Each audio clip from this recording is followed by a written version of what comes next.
નમસ્કાર મિત્રો, તાજેતરમાં ચૂંટણી પંચ દ્વારા નવી મતદાર યાદી જાહેર થઈ છે. થોડા સમય પહેલાં સરકાર દ્વારા ડોર ટુ ડોર એસઆઈઆર કામગીરી કરી અને વિગતો અપડેટ કરવામાં આવી છે.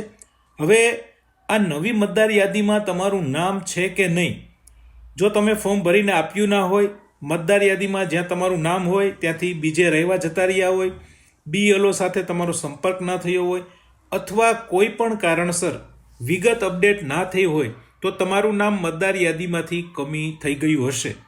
અહીંયા આપેલ પ્રેસ નોટ તમે વાંચી શકો છો. ઘણા મતદારોના નામ કમી થયા છે. તો હવે આપણે બે કામ કરવાના છે.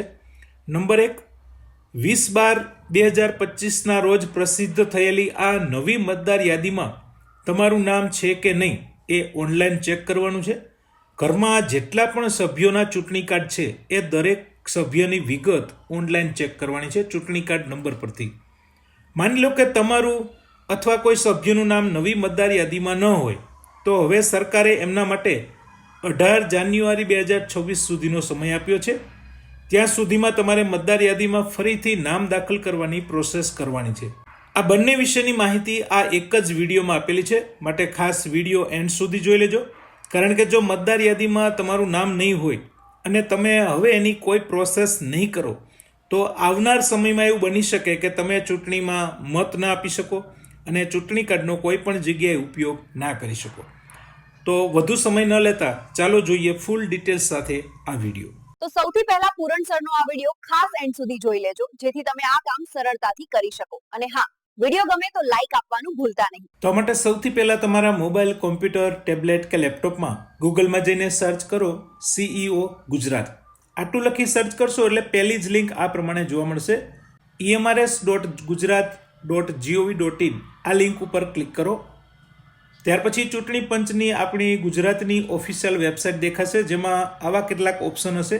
પહેલું જ ઓપ્શન છે એપિક કાર્ડ દ્વારા આપણે સર્ચ કરવું, એટલે કે ચૂંટણી કાર્ડ નંબર દ્વારા આપણે સર્ચ કરવાનું છે.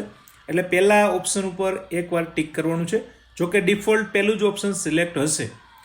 ત્યાર પછી આપણે ભાષા અહીંયાથી સિલેક્ટ કરી શકીએ છીએ, પણ એ ન કરીએ તો પણ ચાલશે, ઓપ્શનલ છે, એમાં કંઈ કરવાનું નથી.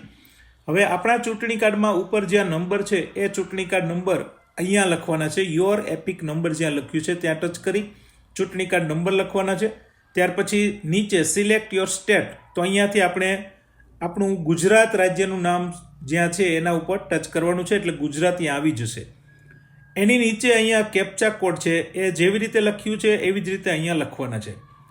જો સ્પષ્ટ ખ્યાલ ન હોય તો આના ઉપર ટચ કરી અને બદલાવી પણ શકાય છે, અથવા તો અહીંયા સાઉન્ડનો આઇકન છે એના ઉપર ટિક કરી અને સાંભળી પણ શકીએ છીએ.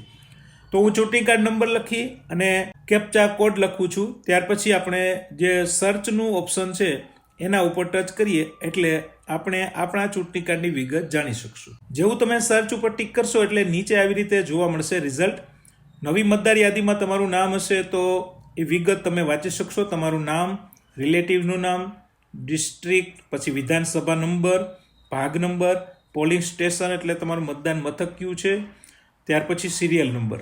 બાજુમાં એક ઓપ્શન છે વ્યૂ ડિટેલ્સ, એના ઉપર ટચ કરવાનું છે. ત્યાર પછી ફરી પેજ રિફ્રેશ થશે અને આવી રીતે એ વિગત અહીંયા આવી રીતે ડિટેલ્સ સાથે જોવા મળશે. એમાં નીચે ખાસ આપણે જોવાનું છે, નીચે કેટલાક નંબર લખ્યા છે, જેમાં ઓફિસર નેમ, DEO, ERO અને BLO. તમારા વિસ્તારના BLOનું નામ હશે અને એના બાજુમાં કોન્ટેક્ટ નંબર હશે. એની આગળ ચર્ચા કરીશું કે ક્યાં આપણે એની જરૂર પડશે. તો આ થયું ઓનલાઈન કેવી રીતે ચેક કરવું. માની લો કે નવી મતદાર યાદીમાં તમારું નામ ન હોય, ઉમેરવા માટેના બે ઓપ્શન છે. વિડીયો આપને ગમ્યો હોય તો કોમેન્ટમાં બસ ઓકે લખો. આપની પાસે આટલી જ અપેક્ષા છે. આટલું પણ નહીં કરી શકો? એક, ચૂંટણી પંચની ઓફિશિયલ વેબસાઇટ પરથી ઓનલાઈન ફોર્મ નંબર 6 ભરી અને તમે તમારું નામ ઉમેરી શકો છો, મતલબ કે એની પ્રોસેસ કરી શકો છો. નંબર 2 છે, આ કામ તમે ઓફલાઈન પણ કરી શકો છો. આ માટે તમારા વિસ્તારના BLOનો સંપર્ક કરી અને નામ ઉમેરવા માટે જરૂરી ડોક્યુમેન્ટ આપી અને ઓફલાઈન ફોર્મ ભરી શકો છો. આ સિવાય તમારા તાલુકામાં મામલતદાર કચેરી કે ચૂંટણી શાખા વિભાગનો સંપર્ક કરી અને નામ ઉમેરવા માટેની જરૂરી પ્રોસેસ કરી શકો છો. જો તમને ખ્યાલ ન હોય કે મારા વિસ્તારના BLO કોણ છે, તો આગળ આપણે જોયું ત્યાંથી તમને તમારા વિસ્તારના BLOના કોન્ટેક્ટ નંબર મળી જશે. તો મિત્રો આશા છે વિડીયોમાં આપેલ માહિતીથી તમને સ્પષ્ટ ખ્યાલ આવી ગયો છે. આ જ પ્રકારની સરકારની અપડેટ અને ઓનલાઈન સર્વિસ વિશેના પ્રેક્ટિકલ વિડીયો માટે ચેનલ સાથે જોડાયેલા રહેજો.